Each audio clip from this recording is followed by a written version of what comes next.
from getting your face completely reconstructed to bulls that literally retire themselves because they're too dangerous. These are the 10 ridiculously insane moments in bull riding history. At number 10, Pistol Robinson thought he could handle any bull that came out of the chute. This seasoned rider had confidence built from years of experience.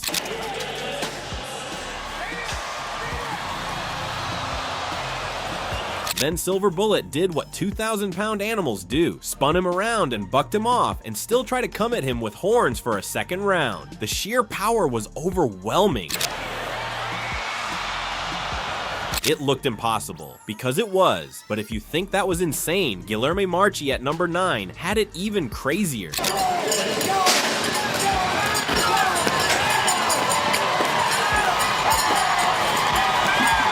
He came into the PBR World Finals thinking he'd make another championship-level ride. Instead, Firestorm gave him the ride of his life and nearly ended it. Absolutely no one saw that coming. Ty, you mentioned it. Firestorm did not choose wisely, although he's making Marchie pay. Yep, that impact was absolutely devastating. Now that we're talking about defying gravity, JB Mooney probably felt weightless on Bushwhacker at number 8. He literally got launched like he was shot out of a cannon. The force was unlike anything spectators had witnessed. 2009.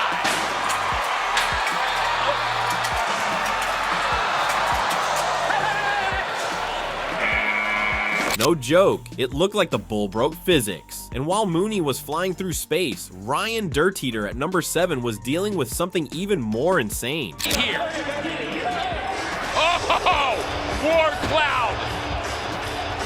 He jumped on thinking he could handle the massive War Cloud, but War Cloud didn't care about reputation or experience.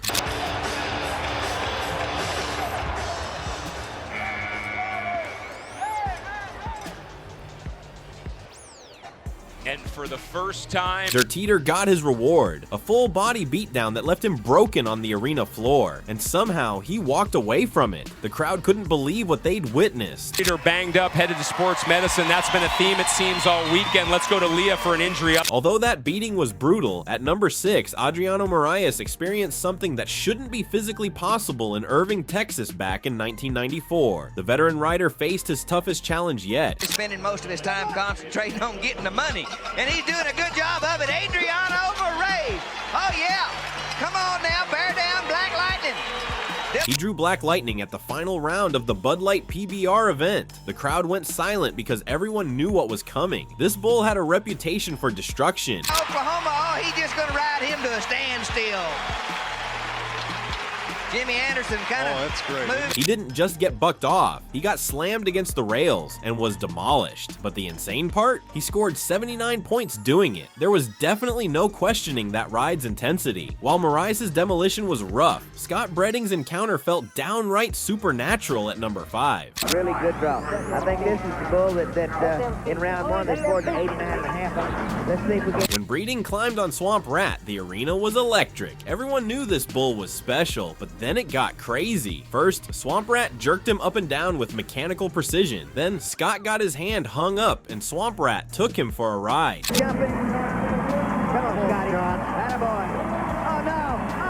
Oh, he's hung up. That was brutal. The bullfighters had to rush in to separate them, or it could have been much worse. Time was running out fast. At number 4, we go back to the 2011 BFTS Sacramento Invitational, where Jodie Newberry had one of the most insane crashes ever recorded. As soon as the gate opened in round 1, Zip Code exploded with pure violence. Newberry didn't stand a chance. The bull bucked him off and then stepped on him with devastating force. Hands bucking bulls, 6 out of 10 qualified rides in his Built for Tough Series career, headlined by Dustin Elliott last year at the World Finals.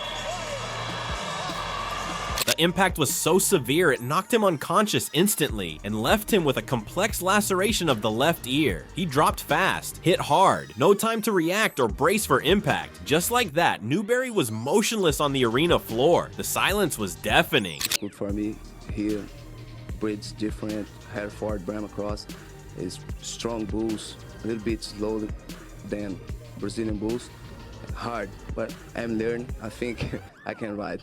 But here's the insane part. When he finally came to, he tried to get up and finish the job. Refused to stay down. Through a voice that was barely audible, Newberry later said, "That's just bull riding. The bull got me good, but I'll be back." You could tell he meant it. Even with his head ringing, he wasn't backing down. He came back after doctors cleared him. Just a little more cautious next time. Now, even though Newberry got knocked senseless, things didn't get any easier for Robson Polarmo at number 3. Polarmo came in with confidence. He had just made it through the first round and thought this one would be more of the same. But the bull didn't care about any of that. As soon as the gates opened, the bull came out wild. Polarmo held on for what felt like forever, but then it happened. That's when it turned into pure chaos.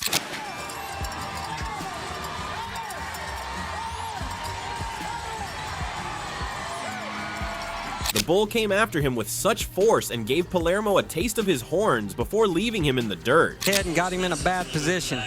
Take a look right here. You know, that real hard forward movement, which he survived several times throughout the ride. The impact was sickening. Polarmo didn't try to act tough. He couldn't. The medics rushed in immediately. That's just how dangerous this sport can be, his fellow riders said. One moment you're in control, the next you're flying through the air. That's the reality of bull riding. One moment you're celebrating, the next you're making history for all the wrong reasons. Polarmo definitely felt that impact, but what happened to Silvano Alves at number 2 might have been even more insane, and definitely more impossible. The stakes couldn't have been higher. I think Silvano is back to his old self. He's only got 10 seconds to 9. Yeah, Silvano had drawn Cochise in the 2016 PBR 1515 bucking battle in New York City, and that animal was no joke. Riders knew this bull had some of the most explosive power they'd ever seen. Silvano looked focused, locked in, maybe even ready, but all of that went out the window once the chute opened. The atmosphere was electric with tension.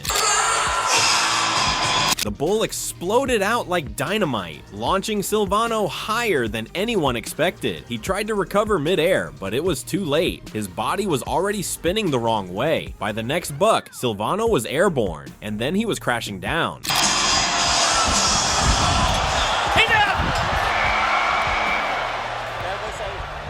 That alone would have been enough, but the bull wasn't finished. The animal stomped him while Silvano was in the dirt, then kicked him with its hind legs. The impact was sickening. The sound echoed through the arena. Medics rushed in immediately. The crowd had gone completely silent. Silvano later talked about how it all unfolded. "I knew I was in trouble the moment that bull left the chute," he said. "That animal had more power than anything I'd ever felt. When I hit the ground, I thought it was over." Some folks say that's just the sport, but for Silvano, this wasn't just another wreck. It was a lesson in respecting these animals. Now, at number 1, Bodacious proved why he's the most insane bull in history, and he did it by ending careers. This legendary beast was in a class of his own. This bull can catapult out of there like none I've ever seen. He's about set. Let's watch it. Two great athletes. Watch the flashbulbs. Here we go. It was the 1995 PBR World Finals, the biggest stage in the sport. Tough Hedeman was the defending champion and confident. Everything felt right until the gate swung open and violence exploded. Bodacious came out with pure evil intent. This wasn't just bucking, this was calculated destruction. The crowd knew they were witnessing something unprecedented. He's knocked out. Open that gate, boys. Within seconds, Hedeman was jerked down and positioned perfectly for Bodacious to destroy his face. It wasn't just a hit, it was surgical precision. The bull crushed every major facial bone, every single one. The damage was so severe that doctors had to completely reconstruct Hedeman's face. His own children didn't recognize him. They got the gate open, got him out. Man, he hit him hard. I hope it didn't break too much. After seeing what Bodacious did to Tough, I knew this bull was different. Another rider said, he wasn't just trying to buck you off, he was trying to end you. Still, Hedeman never lost his edge. Even with a destroyed face, he walked out under his own power. The determination was legendary. But he's tough.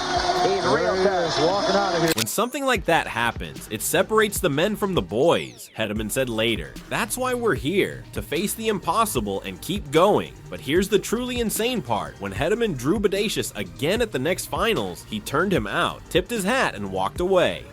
"I'd already proven what I needed to prove," he said. Bodacious won that round. And if you think a wreck like that would make him retire, quit.